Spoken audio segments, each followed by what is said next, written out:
क्या हमारे जीवन का स्क्रिप्ट पहले से लिखा हुआ है? मतलब प्रकृति ने, कुदरत ने सारा पहले से लिख दिया क्या कि भाई इंसान की ज़िंदगी कैसी रहेगी, भविष्य कैसे रहेगा, और इसी के आधार पे ज्योतिष भी है, ज्योतिषी लोग बताते हैं ऐसा होने वाला है, ऐसा होने वाला है, और तुम्हारे ग्रह खराब हैं और शनि की 7.5 लगने वाली है और यह लगी हुई है, और अब आप ये पूजा करोगे, वो पूजा करोगे तो ठीक हो जाएगा।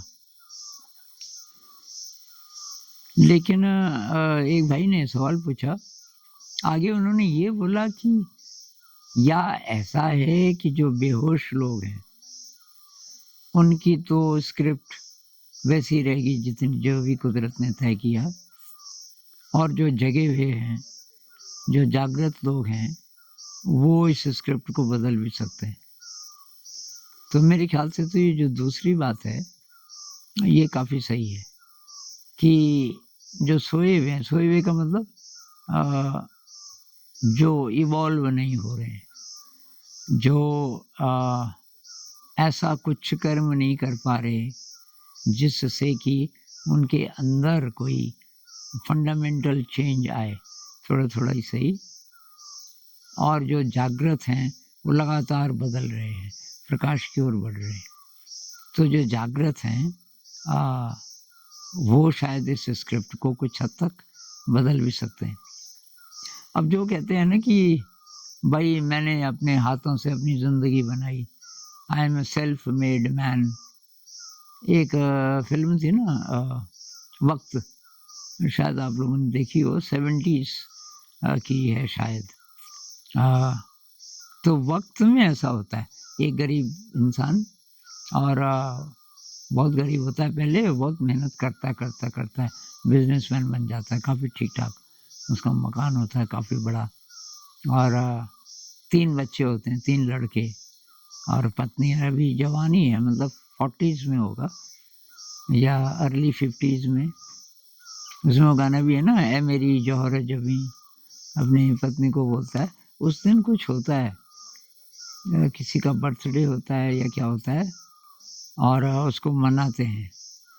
तो वहाँ एक दोस्त उसका आता है और एक ज्योतिषी को भी लेके आता है, और तो ये कहता है, ये बलराज साहनी उसमें मेन कैरेक्टर, बलराज साहनी कहता है कि पंडित जी, ज्योतिषी जी को, मैं नहीं मानता ज्योतिष वगैरह वगैरह, मैंने अपनी ज़िंदगी अपनी मेहनत से बनाई है। तो ज्योतिषी कहता है वो तो ठीक है, फिर भी समय बलवान है, पता नहीं किसकी किस्मत में क्या लिखा है। किस्मत कुछ नहीं होती, कि ये हाथ होते हैं और आपकी अक्ल होती है। तो ज्योतिषी कहता है एक चाय की चुस्की में पूरी जिंदगी बदल सकती है, और चाय पी रहे होते हैं। तो ये जो मेन कैरेक्टर है वो प्याला उठाता है, एक चुस्की लेता है, रख देता है, ले ली की चुस्की, कुछ तो हुआ नहीं, बहुत हंसता है, बहुत हंसता है। उसके बाद चलो खैर, ये ज्योतिषी लोग चले जाते हैं। उस दिन वो बहुत खुश है और यही बोलता रहता है कि लोगों का दिमाग खराब हो गया, ये ज्योतिष ऐसा है। तब तक भूकंप आ जाता है, और भूकंप से सारा शहर फ्लैट। अब ये पता ही नहीं चलता कौन कौन जिंदा है, कौन कौन नहीं है। तो ये ढूंढता है अपनी पत्नी को, तीनों बेटों को। खैर कहानी सुखांत है, अंत में सब मिल जाते हैं। लेकिन ये जो बात बताई ना कि भाई आप ने कर्म किया, उससे जो जो आप बोलते हो कि ये हुआ वो हुआ, फिर भी अज्ञात फैक्टर्स हैं बहुत सारे। तो बुद्धिज्म का कॉन्सेप्ट तो ये है कि भाई कर्म महान है। वो नहीं मानते पर आत्मा परमात्मा, ये इनको नहीं मानते हो। कि परमात्मा है, अल्लाह है, जो भी कहो, सुपर पावर जो हमारी किस्मत लिखती है, वो कहते हैं नहीं, कि ब्रह्मांड को बनाने वाली कोई शक्ति है, वो ये भी नहीं मानते। ब्रह्मांड किसी और ने नहीं बनाया। ये सारे जो चीज़ें हैं वो अपने आप में चल रही हैं। एक सुपर इंटेलिजेंस है और उसका हिस्सा सब कुछ है। जैसे अद्वैत में भी कहते हैं ना, अद्वैत में उसको ब्रह्म कहते हैं, बुद्धिज़्म में कोई नाम नहीं देते, और वही कहते हैं कि आप अपने कर्म से अपना स्क्रिप्ट लिखते हो। आपका अभी तक का जो स्क्रिप्ट है, पीछे से जो चला आ रहा है, पीछे से क्या चला आ रहा है कि आप कहाँ पैदा हुए, गरीब घर में हुए कि रईस घर में हुए, और आपके माता पिता कैसे कैसे थे, घर में कैसा माहौल था, पिताजी शराबी थे, माँ को पीटते थे, विवाह आपको भी पीटते थे। ऐसा है परिवार कि माँ डांसर है, पिताजी सितार बजाते हैं और बहुत कमाल और ध्यान करते हैं, कि ऐसा है। ये आपको मिला आपके पिछले कर्मों के कारण, पिछली ज़िंदगी के कारण।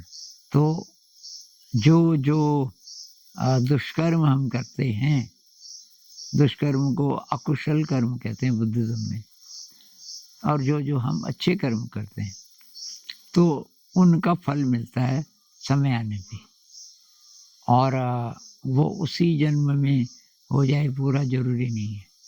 तो मान लीजिए मैंने बहुत सारे अकुशल कर्म किए पिछली लाइफ में और अच्छे कर्म नहीं किए, तो अकुशल कर्म का जो फल है अब इस लाइफ टाइम में मेरे को भोगना पड़ेगा, उसका फल आएगा। तो एक तो वो है पीछे से जो स्क्रिप्ट चला आ रहा है, लेकिन उसको मैं बदल सकता हूँ अभी के कर्म से।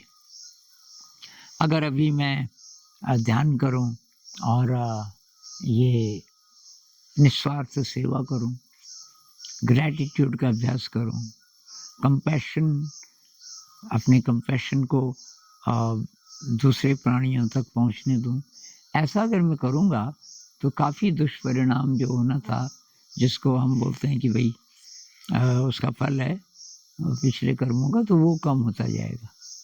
और कहानियाँ भी हैं, नचिकेता की कहानी आपको पता होगी। नचिकेता को तो ये था कि पिताजी ने श्राप दिया था तो मर जाएगा, और नहीं मरा, क्योंकि नचिकेता के अंदर ऐसा कुछ था कि यमराज भी घबरा गया, यमराज उसके प्राण नहीं ले पाया। और ये सावित्री की कहानी है। सावित्री के पति की डेथ हो गई और यमराज आया कि और उसको लेके, उसकी आत्मा को लेके जाने लगा, और सावित्री पीछे पीछे। सावित्री सत्यवान था शायद उनका नाम।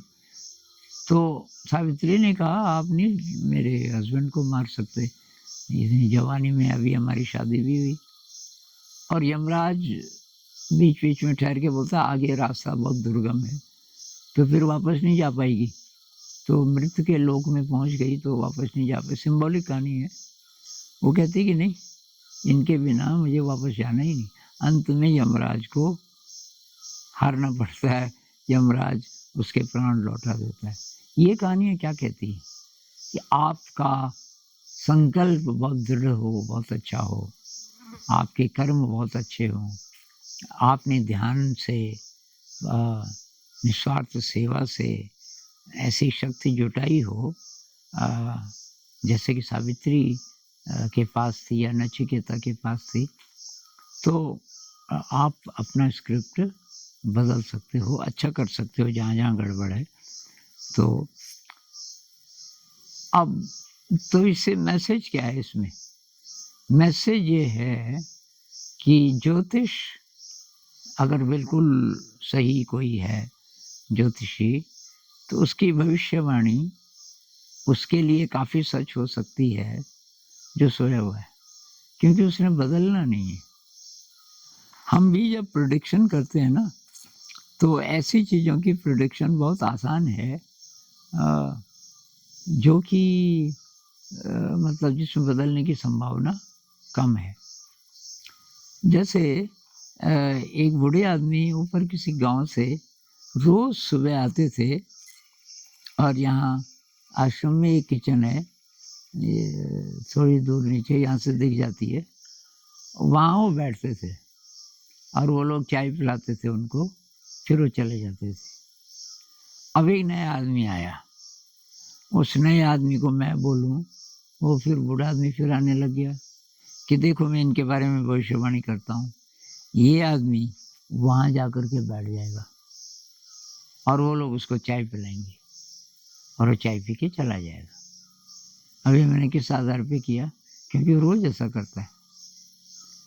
तो ये जो हम बोल रहे हैं सोए भी का मतलब है रोज 10 से 5 का ऑफिस, रोज वही जॉब, रोज फिर घर आके टीवी थोड़ी देर, फिर सो गए, रोज रोज की एक ही जिंदगी। और वो चैलेंज नहीं करता, प्रश्न नहीं पूछता कि मैं इसी के लिए पैदा हुआ था। और काम बिल्कुल अच्छा नहीं है, काम अच्छा नहीं है, लेकिन उसने मान लिया कि यही है, यही मेरी किस्मत है। जबकि वो बहुत और जगह भी जा सकता है, उसमें टैलेंट है, कौन चक्कर में पड़े। उसको ज़रूरत नहीं महसूस होती क्योंकि वो प्रकाश का यात्री नहीं बना अभी। तो तब वैसे ही तो रहेगा वो। जो जो परेशानियां हैं, परेशानियां रहेंगी, बल्कि बढ़ेंगी धीरे धीरे। अब जो दूसरा व्यक्ति है जो एकदम सजग है, प्रकाश की यात्रा के, प्रकाश की यात्रा से मेरा मतलब इवोल्यूशन के लिए, अच्छे कर्म करने के लिए, ध्यान करने के लिए, निस्वार्थ सेवा के लिए कैसा परिवेश बेहतर होगा। अभी अगर परिवेश बेहतर नहीं है, जॉब अच्छा नहीं है, परिवार में कुछ है, प्रॉब्लम है, तो वो कोशिश करेगा क्या करके थोड़ा अनुकूल परिस्थितियां बने, तो पराक्रम करेगा। तो ये उसका अच्छा कर्म है, मतलब जागा हुआ है। तो कुल मिला के मैसेज ये है कि भाई जागे रहना है, जागने का अभ्यास करना है। और हमारे पास बस ये पल है, पास्ट खत्म हो गया। पास्ट का जो स्क्रिप्ट है, पिछले जन्मों का जो है वो है, लेकिन जो भविष्य है वो बदल सकता है। आगे क्या होगा वो बहुत हद तक इस बात पर भी डिपेंड करेगा कि आप इस क्षण में कैसे जी रहे हैं।